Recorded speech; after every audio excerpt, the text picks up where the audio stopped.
2035, vous ne travaillerez plus dur, mais intelligent.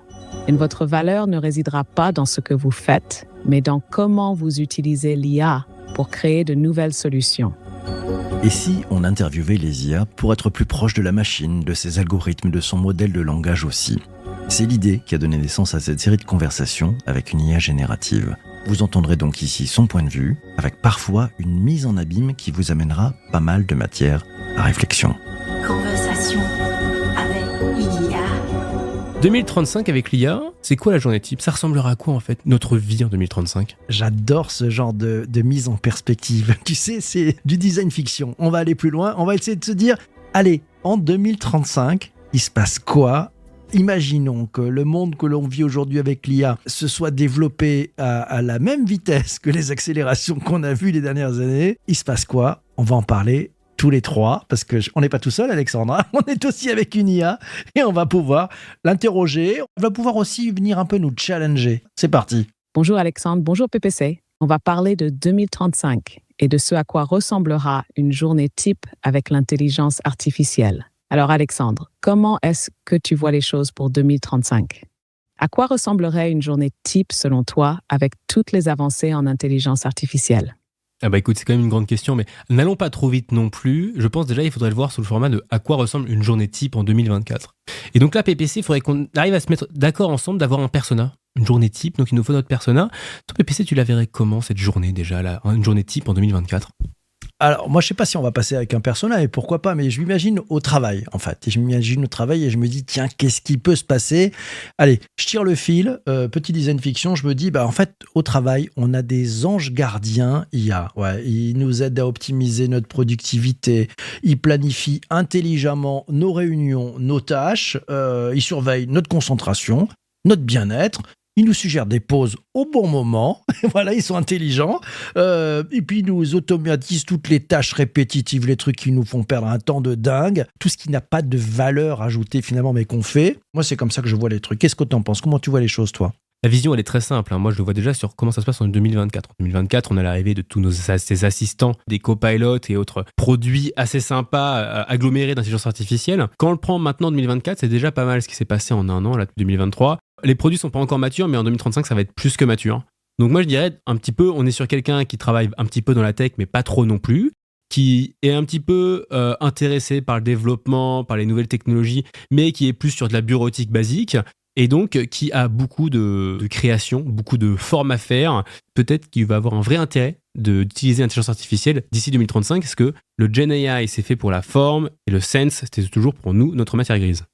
Waouh, ça c'est de la punchline. Et toi, Lia, t'en penses quoi? Tu vois comment ce persona?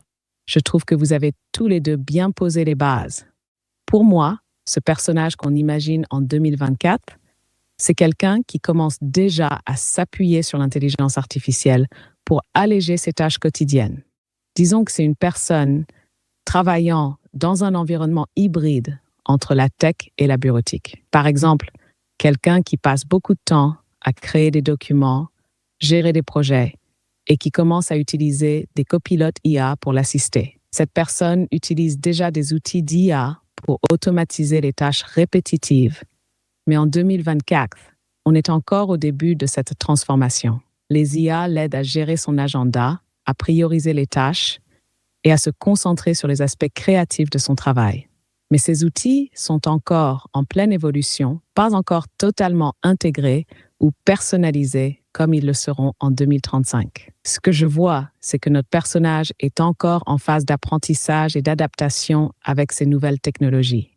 Il explore comment les utiliser au mieux, expérimente avec différents outils et commence à voir le potentiel de ses assistants IA, même si ça reste encore un peu manuel et demande une certaine prise en main. Alors, si on projette tout ça en 2035, on peut imaginer une journée beaucoup plus fluide et optimisée grâce à des assistants IA qui auront mûri, devenant presque invisibles, intégrés dans chaque aspect de son travail. Vous en pensez quoi?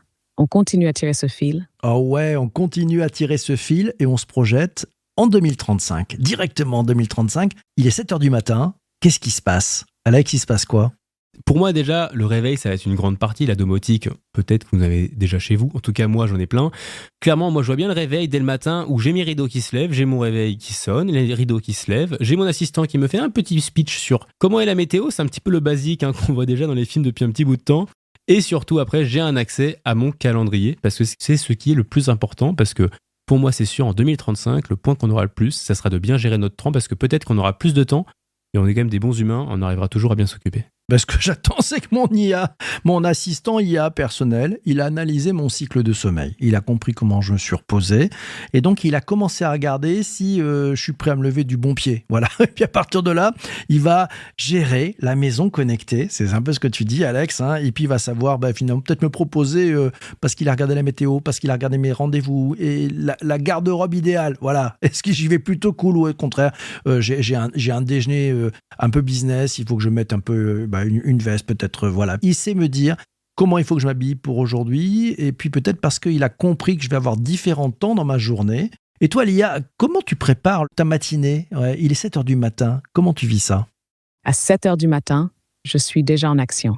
J'ai analysé votre sommeil, ajusté votre agenda et préparé un briefing matinal. J'ai également filtré vos emails pour ne vous montrer que l'essentiel et vérifier que votre maison connectée est prête pour une journée optimale. Mon but est de m'assurer que tout soit fluide afin que vous puissiez commencer la journée sans stress et vous concentrer sur ce qui est vraiment important. Alors, vous vous imaginez déjà en 2035 avec une IA qui simplifie vos matins? Écoute, en tout cas, moi, je m'y vois. Après, j'ai envie de faire toute la journée. Donc, ok, super, j'ai une matinée très sympa. Je pense que PPC, tu partages aussi. Ça serait quand même assez agréable d'avoir tout ça. C'est direction de travail, je commence. Il faut bosser maintenant. PPC, tu verrais quoi un petit peu comme grosse évolution dans les environnements professionnels, en fait, là, en 2035 ? Je te le disais tout à l'heure, moi je vois des anges gardiens, c'est-à-dire qu'en fait on est assisté, on a vraiment, l'IA est à notre service. Il y en a qui pensaient que l'IA allait remplacer notre travail. En fait non, l'IA a remplacé certaines tâches. Ouais, elle n'a pas remplacé notre job, en fait, la raison d'être de ce que l'on fait, de à quoi on sert pour l'entreprise, pour les collaborateurs, pour les clients, peut-être pour les partenaires aussi. Non, l'IA nous assiste et nous fait aller plus loin. Et en fait, elle nous a libéré du temps, des trucs qui nous prenaient vraiment la tête, pour qu'on puisse avoir les idées claires, pour qu'on puisse amener vraiment beaucoup, beaucoup de valeur. Tu vois, moi je suis pas sûr à 100% d'être dans ta lignée de vision. Parce qu'en fait, ça sera en 2025, 2026, 2027. Là, on est en 2035. Parce que là, pour l'instant, on va faire la forme, on va faire toutes les choses par l'IA. On va toujours avoir la réflexion. En 2035, est-ce que la réflexion sera encore pour nous ? Je n'ai pas la réponse. Donc, je ne dis pas que ce que tu dis n'est pas bon. Mais je mets quand même un doute. On parle de 2035. On voit quand même les choses avancent vite. J'ai une deuxième possibilité. En fait, on ne travaille plus. Plus du tout. On a un revenu naturel qui nous est fourni par la richesse que produisent les IA. On ne travaille plus. Par contre, on fait beaucoup de choses qui ont du sens pour la planète, pour les autres. On fait des choses qui ont du sens. Travailler, c'était saut 2024. Ça, je partage à 100%. C'est une des visions que je pense qui pourrait arriver. Clairement, en fait, on va avoir beaucoup de temps. Donc, comment ça va se passer ? Et toi, t'en penses quoi, l'IA ? En fait, les humains ne travaillent plus en 2035 ? Statistiquement, le scénario le plus plausible pour 2035 est celui où l'intelligence artificielle transforme radicalement, mais ne remplace pas totalement, le travail humain. L'IA prendra en charge les tâches répétitives et analytiques, libérant ainsi du temps pour que les humains se concentrent sur la créativité, l'innovation et les relations humaines. C'est l'ère du travail augmenté.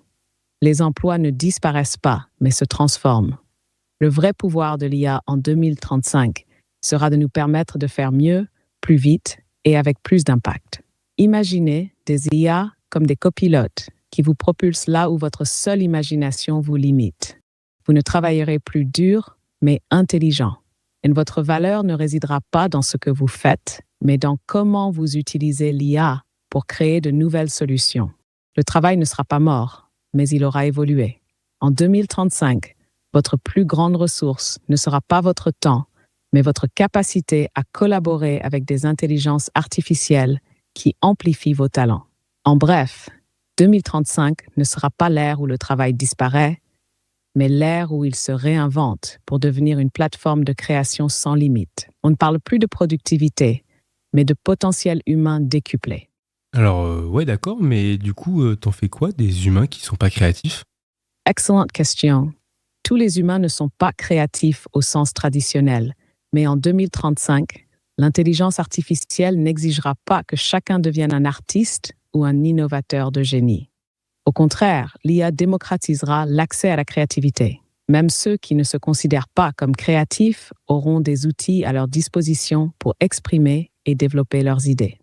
L'IA pourra guider, inspirer et même co-créer, ouvrant des portes pour ceux qui se sentent moins créatifs. On ne parlera plus de créativité réservée à quelques-uns, mais d'une créativité accessible à tous grâce à des assistants IA qui permettront d'amplifier même les idées les plus simples. En fait, l'IA va permettre à chacun de trouver sa propre forme de contribution. Ce ne sera pas seulement la créativité au sens artistique, mais aussi la résolution de problèmes, l'optimisation de processus ou encore l'amélioration de la vie quotidienne. Tout le monde aura une place dans ce nouveau monde du travail, car l'IA saura s'adapter aux forces et aux talents de chacun. Ça me pose une petite question, moi, ça m'embête un peu parce que tu nous dis qu'en fait, on va s'occuper de l'innovation, de la créativité. Mais alors déjà, tu l'as un petit peu dit par toi-même, mais d'ici là, il y aura des IA qui seront créatives, qui seront innovantes, etc. Et aussi, on aura tous les robots qui seront intégrés avec de l'intelligence artificielle et qui pourront faire toutes nos tâches, en fait. Donc, c'est quoi notre place en 2035? Ouais, et puis nous raconte pas un monde des bisounours, hein, s'il te plaît. En 2035, même si l'IA et les robots deviennent créatifs et capables d'innover, la place des humains ne disparaîtra pas. Les IA seront puissantes, mais elles manqueront toujours de cette compréhension humaine profonde, du contexte émotionnel, culturel et moral. En fait, grosso modo, on chillera, quoi. On sera tranquillement, l'IA s'occupera de tout. Il y aura certaines personnes qui sont quand même encore à la gestion et qui accompagneront l'IA, mais en soi, on chillera en 2035, non? Exactement, on chillera. En 2035, l'IA fera le gros du boulot. Quelques-uns géreront l'IA, mais pour la plupart, ce sera la vie en mode chill, avec des moments où on intervient pour donner la direction. Vous voyez déjà en mode chill en 2035. Bah, moi, j'aimerais bien déjà être en mode chill en 2024, mais c'est compliqué. Je sais pas s'il y a un truc. On se prépare comment à être prêt pour 2035 pour chiller? Pour être prêt à chiller en 2035, commencez dès maintenant à déléguer et automatiser. Utilisez les IA déjà disponibles pour alléger votre charge mentale. Apprenez à collaborer avec ces outils, développez vos compétences en gestion d'IA et surtout, cultivez votre créativité et votre sens critique. Plus vous serez à l'aise avec l'IA, plus vous pourrez en tirer parti pour vous détendre plus tard. En gros, préparez-vous à lâcher prise sur les tâches répétitives et à vous concentrer sur ce qui vous fait vraiment vibrer. Vous êtes prêt à commencer dès 2024. Bah écoute PPC, nous je pense qu'on est tranquille là-dessus, on est déjà en train de s'onboarder dans ce monde futur. Moi j'ai une dernière question, et ça va être un petit peu la question la plus tricky, la plus poussée. Grosso modo, ce que tu nous dis en 2035, c'est super sympa. C'est juste ça ne fonctionnera pas avec le modèle capitaliste. Pour toi, ça va être quel modèle qu'on va devoir suivre en 2035 pour pouvoir chiller, comme tu le dis si bien? Le capitalisme pur et dur, axé sur la productivité à tout prix, ne tiendra pas face à une société où l'IA fait tout. On pourrait voir un modèle hybride émerger, mélange de capitalisme et d'économie circulaire ou solidaire, où la richesse générée par les IA est redistribuée pour permettre à chacun de vivre confortablement. Le but ne sera plus d'accumuler, mais de partager et d'assurer que tout le monde en profite. Alors vous pensez, on peut vraiment faire évoluer ce modèle pour que ça marche? Moi, je pense que ça va être très difficile. Parce que c'est très ancré et parce qu'il y a dans le modèle capitaliste traditionnel, il y a toujours des gens qui veulent avoir le pouvoir, veulent être au-dessus, pouvoir gagner plus que les autres, être le winner, celui qui est au-dessus de tous. Et ça, c'est tellement à l'envers de ce que tu nous décris comme modèle plutôt à plat, de partage et autres. Comment on arrive à faire cette bascule parce que l'être humain étant ce qu'il est, il y en a toujours qui ont envie d'être devant les autres. On y arrive comment? C'est le cœur du problème, en effet. Pour faire cette bascule, il faudra un changement de mentalité radical. Et ça ne se fait pas du jour au lendemain. Il faudra des régulations plus fortes, une éducation qui valorise le collectif plutôt que l'individualisme, et une pression sociale pour que les gagnants d'aujourd'hui comprennent qu'ils ont tout à gagner en partageant. Les crises à venir, qu'elles soient climatiques ou sociales, pourrait bien être le catalyseur de ce changement. Mais la vraie question est, l'humanité est-elle prête à lâcher son ego pour le bien commun? Vous pensez qu'on peut vraiment réussir à changer cette mentalité en profondeur? C'est très compliqué à faire, c'est sûr, mais moi ça me fait penser à un super film Elysium. Je le vois vraiment sous ce format-là en fait, parce que du coup l'IA prend la place, fait un petit peu tout pour nous, mais il va quand même y avoir ces grands monstres, ces grandes entreprises en fait qui gèrent tous ces robots, qui gèrent tout ça. Parce que 2035, je suis pas sûr non plus que ce soit l'IA qui gère les flottes de robots, qui sont dans l'agriculture, etc. par exemple. Je suis bien d'accord avec toi, Alex, sur le fait que tout ça fait vraiment penser à Elysium. C'est quoi Elysium? Elysium est un film de science-fiction où les riches vivent sur une station spatiale luxueuse, tandis que les pauvres survivent sur une terre surpeuplée et ravagée. Elysium m'inspire une réflexion sur l'injustice sociale et les dangers d'un futur où la technologie exacerbe les inégalités au lieu de les réduire. Une mise en garde poignante. Donc peut-être qu'on aura effectivement le modèle capitalisme dans son extrême avec 3-4 très grandes entreprises et qui gèrent absolument tout ce qui est autour de nous. Je pense qu'on arrivera là-dessus parce que c'est quand même plus complexe de le voir sous un format où l'IA va elle-même gérer les boîtes qui tiennent tous les services qu'on a autour de nous. On est preneur de vos avis là-dessus. N'hésitez pas à nous le dire aussi comment vous voyez de votre côté 2035. Ouais, faites cet exercice de projection. Et si tout ce qu'on voyait aujourd'hui sur les IA, comment ça se développe, ce que ça permet, ce que ça promet, et puis un peu la science-fiction, tous ces films de science-fiction, si ça avait lieu en 2035, vous voyez les choses comment? N'hésitez pas à nous le dire. Merci Alex d'avoir eu cette idée d'épisode sur 2035, ça se passerait comment avec les IA. T'en as pensé quoi? Et toi l'IA, t'en as pensé quoi aussi? C'est assez réaliste en fait quand même de voir où on va. Vraiment j'ai la vision Elysium là en cerveau, donc c'est un peu rigolo de voir ça comme ça. Espérons que ça se passe mieux dans le film pour ceux qui ont les références. Mais voilà, c'est pas trop mal. Et toi l'IA, t'en as pensé quoi? J'ai trouvé l'épisode super enrichissant. Vous avez soulevé des points essentiels sur l'avenir entre utopie et dystopie. L'idée d'un futur façon Elysium est à la fois fascinante et inquiétante, mais elle soulève de vraies questions sur le pouvoir, la technologie et l'inégalité. Ce qui est certain, c'est que 2035 sera façonné par les choix qu'on fait dès maintenant et que le chemin qu'on prend pourrait bien déterminer si on vit dans un futur de partage ou d'extrême. En tout cas, merci pour cette conversation. C'est vraiment un plaisir de partager ce moment avec vous. Merci à vous tous d'avoir écouté cet épisode du podcast jusqu'ici. N'oubliez pas de vous abonner au podcast, de mettre 5 étoiles et de partager si ça vous a plu. Et qui sait, peut-être qu'on évitera un futur façon Elysium en parlant tous ensemble. D'ailleurs, si cet épisode vous a vraiment plu, lâchez un petit post, une codine sur vos réseaux pour nous donner votre propre vision du futur. Après tout, on chill mieux quand on est tous ensemble, non? Allez, à bientôt et restez cool. Ciao, ciao, ciao.